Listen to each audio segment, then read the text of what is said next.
S. English Shorthand Junior, speed paper 80 words per minute, May 1996. Let's get ready, start. I am indeed happy to be here this morning to participate in your conference. During the last 15 years, ever since its inception, the Society has, through the annual conferences, seminars, and its journals, been engaged in an objective study of the problems of labor. While our society has made considerable advance during the last few years, yet much remains to be accomplished. I am sure we would be able to make this society an effective institution on behalf of the academic world on vital problems of labor. We should be able to contribute to the proper evaluation and understanding of the very many difficult issues concerning to the employers and workers. We are, however, aware that labor problems cannot be studied in isolation, but as part of a social and economic system, and the suggestions that we may have direct bearing on day-to-day problems. Today, more than at any time, the major issue facing our country is the problem of growing unemployment. It is well known that this cannot be solved by piecemeal methods. I am afraid our efforts will not succeed if we do not bear in mind the need for increasing employment to absorb the present and future manpower in useful jobs. Some 2 years ago, I gave a scheme to solve the problem of this nature. I had suggested that rural population should be so organized as to be self-reliant and thereby help in the achievement of a process of useful growth. It is unfortunate to note that industrial disputes are on the increase, as also the mandates lost due to strike and lockouts both in the public and private sectors in recent years. This has made everyone look into the steps that should be taken. My views to this problem are well known, which I have been advocating for more than 2 decades.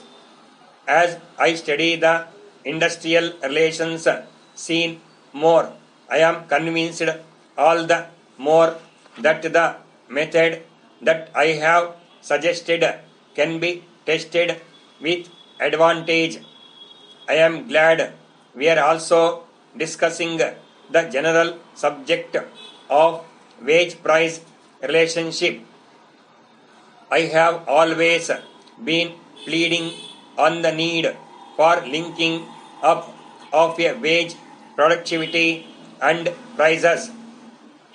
Due to increasing cost of living, there has been growing unrest on the part of the working class. This is quite but natural. At the same time, I would like to urge upon my working class friends to realize that the primary responsibility depends on them to see that production is maintained at the highest public level. There is no use of saying that the wages must be increased without any step in the direction of increased productivity.